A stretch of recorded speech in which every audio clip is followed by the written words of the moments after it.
Wow, that's surprising. But again, I think just in terms of the you talk about accountability. I mean, where is that accountability? They're all elected, but yeah. Well, I mean, if you had to ask anyone in Palm Beach Gardens today who's serving now on the elected North Palm Beach County Improvement District, I bet no one would be able to tell Very few people one person on there, right? Yeah, that's true. That's true. They do kind of fly under the radar, these little taxing districts. You know, they've also, the Improvement District back in the, say, 70s and 80s had a lot to do with financing infrastructure for development, and for that reason it was a bit of a controversial body. If you talk to several people about the creation of PGA National, which is obviously one of our largest developments in the north part of the county, most people say that wouldn't have been achieved if it weren't for the bonding capability of the Improvement District. They issued some bonds to build the roads there, to do some of the water control structures too, and it was such a massive project that without their ability to raise money to do that in the bond market, the thing probably never would have been built. So tell us, why do you want this job of Palm Beach County Commissioner? We have, how many that went to jail? Is it 3 or 4 over the past few years? And people were calling Palm Beach Corruption County sure. for a while. Well, I think there's a real opportunity here to change the commission. As you said, Commissioner Marcus, who's done a very good job, a terrific job for the county, is term limited after 28 years. Commissioner Aronson. Do you think she'll endorse anyone? I don't know. She's obviously very interested in what is going on at the county level because she spent nearly her whole life. I mean, 28 years. She's a relatively young woman, and right. She spent practically all her of her entire life doing just this. about on the county commission. She loves the county, and she's done what she's done for the environment up in the northern part of the county and throughout the county is actually unbelievable. Her stamp is all over the sort of public lands that we bought and the natural beauty that we've retained up in that area. But Commissioner Aronson spent 20 years on the commission, so there's 48 years of experience that's going off there, and I think there's a chance to. And Commissioner Aronson, what's your opinion about his secretary running for a seat? Well, I have no opinion. She could be a terrific candidate. She could be. I don't know her. I don't know Mary Lou that well. But she might be the most qualified person running. I mean, she's clearly been around the issues and is familiar with what's going on, and sometimes experience does help you. But to answer your original question, I think there's a chance to really change, what's going on at the commission, mostly in terms of our tax burden. When I was on the Palm Beach Gardens City Council, spent the bulk of my time in those 2 terms talking about taxes, voting against budgets, trying to slow down the spending that was going on at Palm Beach within the city of Palm Beach Gardens. I'm glad you mentioned taxes because Halloween we got the trick instead of the treat from Palm Beach County. My tax bill came in the mail, and my property taxes went up 20%, which is a big jump over the last 2 years. My property value plummeted. And most people, their homes are in foreclosure, they're losing their jobs, and all these little taxing districts have dramatically increased the taxes. Well, I think it's very emblematic of what's happened over the last 6 or 7 years, and I was present during this on the Palm Beach Gardens Council, although thankfully I wasn't complicit in it. As I said, I was fighting against this. But it's not really complicated. What happened over the beginning of the last decade, real estate values skyrocketed. City councils, the county, various taxing districts had really 2 choices. They could reduce the mill rate, reduce the tax rate, and take in perhaps the same amount or maybe a little bit more to increase some programs Or they could leave the tax rate the same and reap the windfall of those higher property values, because you're taxing a greater amount at the same rate. You're going to take in a lot more money. In Palm Beach Gardens, we were taking in 15 to 16% a year more in revenue.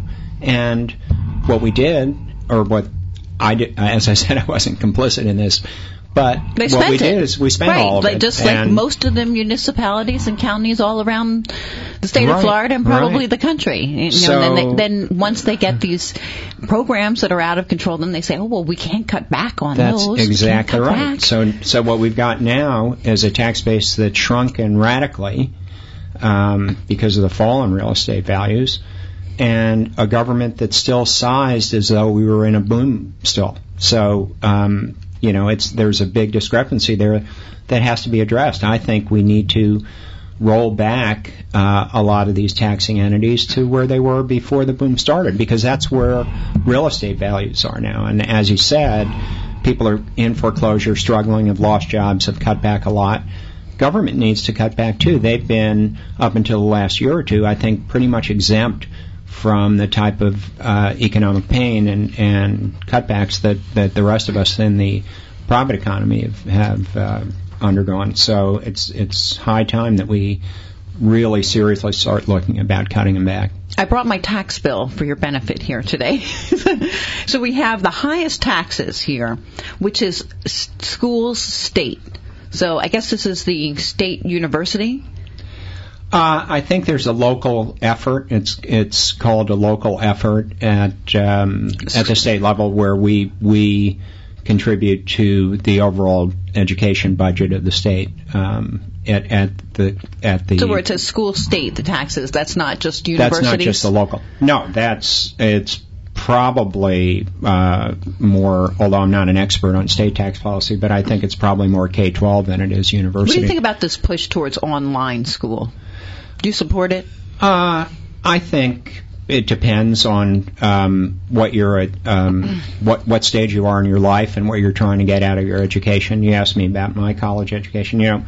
The interesting thing, I think, for most kids, and I call them kids even though they're young adults, is to get away from home, learn how to live on their own, learn how to manage their own affairs, and have the kind of friendship. And socialization. That's a big part of college. Exactly learning how to socialize and things like that. And these kids, when they're stuck in front of the computer all day, they're becoming social retards. Yeah, that's right. So I think giving up the college experience of being part of a group like that, I would think that's unfortunate. But I know that Palm Beach County and a lot of the elementary and high schools, they're trying to push this online thing, because I'm sure it's cheaper when you could put one teacher in front of a video camera, and you could have unlimited number of children there.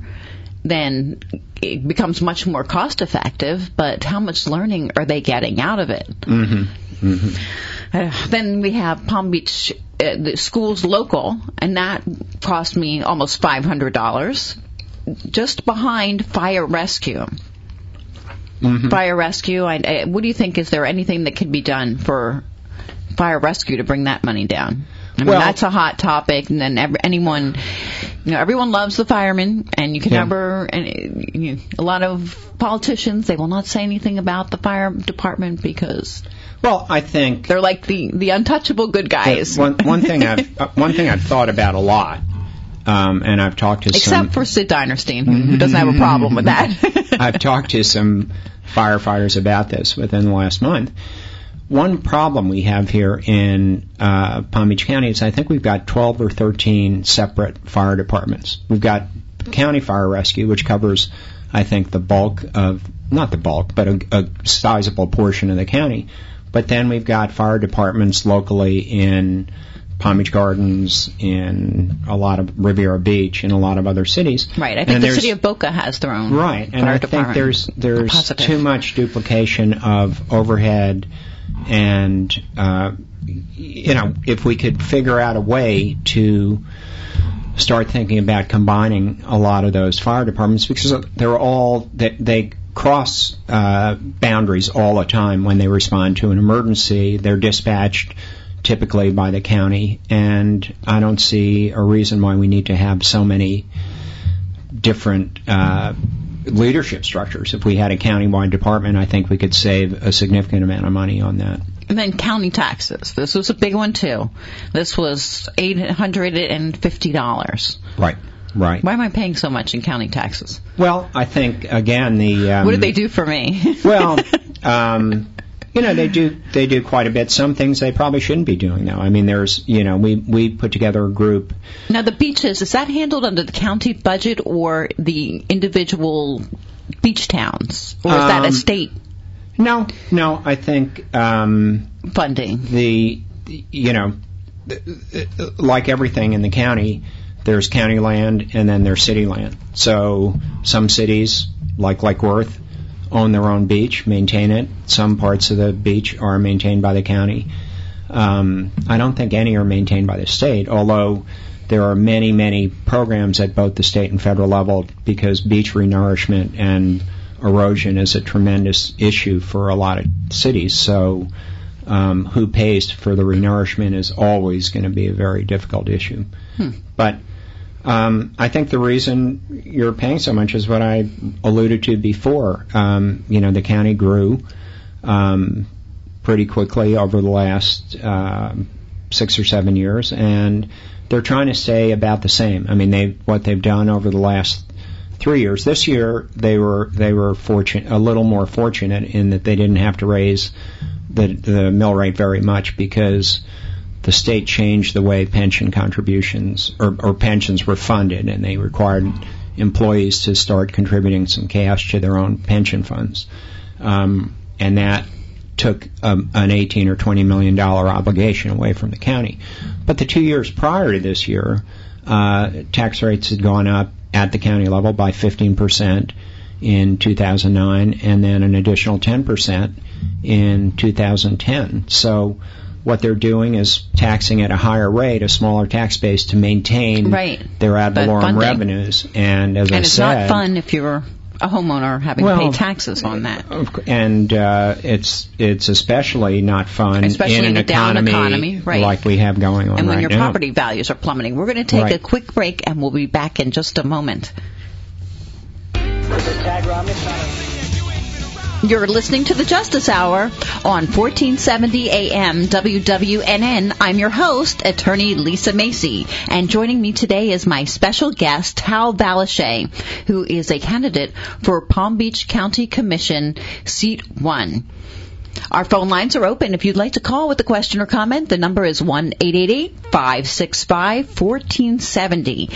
And before we move on to talk about more issues of relevance to Palm Beach County, Representative Lori Berman asked me to mention a job fair that she is sponsoring. That's going to be this coming Wednesday, November 9th. I believe it's on Wednesday, from 9 a.m. to 1 p.m. If you're looking for a job, or you know anyone who's looking for a job, tell them to go to the Hagen Branch Library, which is in Delray, 14350 Hagen Ranch Road. And there's going to be a job fair, meet potential employers throughout the community, and learn about employment opportunities, sponsored by Representative Lori Berman. That's from 9 a.m. to 1 p.m. on November 9th. For more information, you can reach Representative Berman at 561-266-6645 or Lori, Lori.Berman at myfloridahouse.gov.